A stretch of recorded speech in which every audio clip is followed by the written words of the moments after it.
So retirement plans. This is what I'm going to tell you, sign up for. Do it. Most of the time it's going to be called a 401k, 403b. There are very few companies out there that still do the pension plans. But basically what this is you're putting money aside on a monthly basis to prepare for retirement. Yes?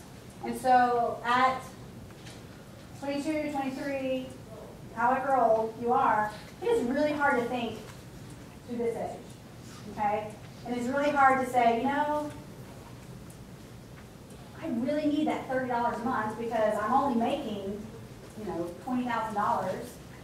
So that $30 a month is going to, I need that to eat. I'm telling you, do your budget planning assuming that you are going to be paying for retirement. Put that money aside now so you'll never miss it. A lot of people say, well, I'll wait to do retirement and sign up for retirement until I get my promotion, until I get my pay increase, or until I get to my next job. That is a poor decision. That's on the admin job. All right, so you're never going to miss it if you don't ever have it. And you're going to thank me when you're 60. I'll probably be dead, but you'll thank me later. Like, girl, the right coach, she was right, because now I can retire, sit on the lake, play golf, and not have to, not have to work until I'm 85. All right, so very, very important. Yes, ma'am. You can transfer that, so that's good. So the question was, so what happens to your 401k if you switch companies? It's still yours. That's your money. Okay. So a lot of times retirement. So your companies, you can do that either a couple of ways. Your organization and your second organization may use the same person. It's all going to go to the same account. So you would just put your money in the same account, or you can transfer your account from ABC insurance or retirement plan to BCD retirement plan at no penalty. If you take your funds out of retirement, so say you work for 10 years, you got a good little nest egg in retirement, and then you're like, I really want this house. I need a down payment, and it's going to require a 5% down payment. I'll just take that out of my retirement because it's liquid, and I'll just fill it back in later. So you're going to be penalized on that when you take it out. You have to pay taxes on it, and then it's likely you're never going to put it back. So put that money aside. Use your offshore account, and don't touch it until you're ready to retire. Okay? I'll never give you any financial information, any other financial advice, because that would be bad, except to be here. Listen to me on this. Yes, ma'am. Oh gosh, I'm not going to make that call for you. So the question is, so how much do you recommend put aside for retirement? So it's one of those where some of your organizations will put some away for you, some won't, and it's some that you could put away, X% of your salary all the way up to X%. I mean, you can basically dictate how much you put aside. I can't answer that for you. I'm not going to attempt to answer that for you. So ask your financial planner, maybe your dad or somebody like that. Is there a question over here? Yes, ma'am. So you mentioned taxes. How do taxes work on a 401k? Is that income tax when you put it aside in your 401k? No, it's not. So it's at the withdrawal point. Yes? Yes, yeah. So it's at the withdrawal point. Yes. So the question was, are you taxed on that when it's in your offshore account? No, you're not. Yes, ma'am. Don't some companies match how much you put in? Or yeah, so the question is, so do some companies match what you put in? And yeah, some companies do. Burning up. So depending on your organization, they may say, we'll match your retirement and what you put in up to X%.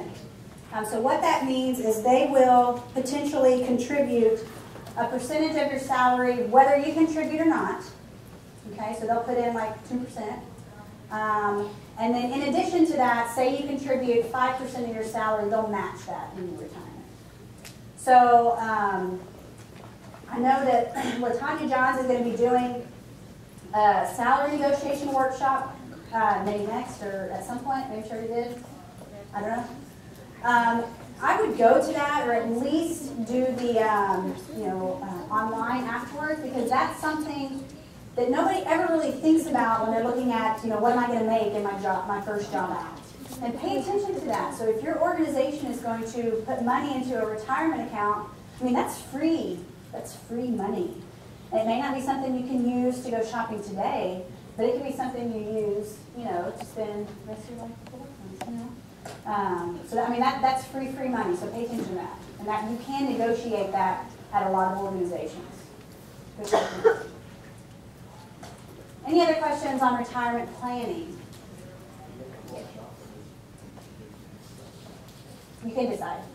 Yeah. Question was, can you get the whole chunk, or you receive in payments, and that's up to you. I would receive in payments because I would probably spend it if I got the whole chunk. After a certain age. Mm-hmm.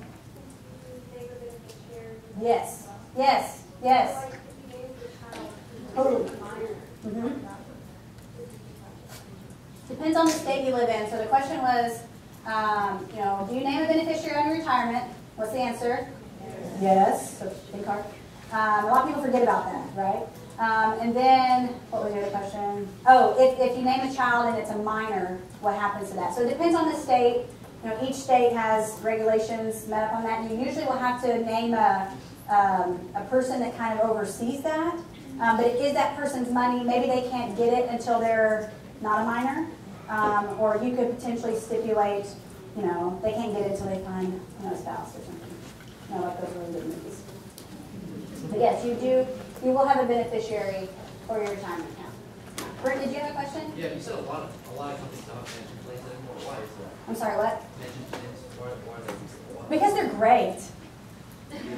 I mean, you get a lot of money, and it's great retirement setup, and they pay 100% of it, and so it just is really expensive for companies to do that now. I know there's well, some government organizations are getting away from doing it, but if you do have companies that still have pension plans, they're likely in some type of government space or contractors.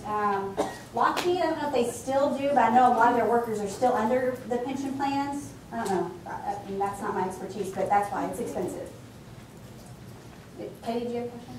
BNSF Railway. BNSF still does it. Go work there. That's great. Yes, ma'am. I don't know if this is kind of a question, but I don't know anything about 401k. So if you get one at one company and then move to another company, how does that work? It'll transfer with you.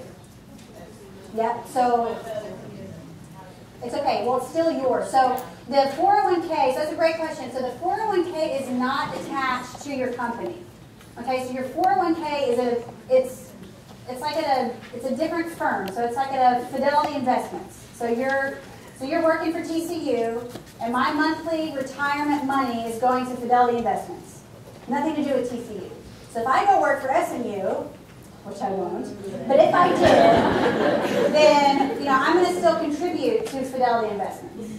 Okay? Or I'm going to go do a different company. Yeah. So it's your name. Your name's attached to it. Your social security number's attached to it. So that's your offshore, basically. So I guess the next question is, why does it have to be tied to a company? Why? It's not. If you don't even, so when they say benefits, they list out this, and this, and 401k, you can do that on your own? You can do it on your own. Most companies provide some type of assistance in your. So when they list 401k on your benefits package, it means that they are putting money into it. Okay. But you'll have the option to put additional funds, which I recommend if you don't know that already. But yeah, that's what that'll mean if it's listed. So the difference between a 401k and a 403b is a 401k is going to be if you're working for a for-profit organization. 403b is if you're working for a nonprofit. It's still retirement planning. Okay. Yes, ma'am. Is it better to have it taxed, like when you put it in, or when you take it out? Your call. Yeah. I prefer to pay as little taxes as possible because I believe that's my money. I'm not all political on you, but and then if I don't pay enough, then I'll pay that at the end. Some people like to pay more than they need to at front, and then like getting money at the end.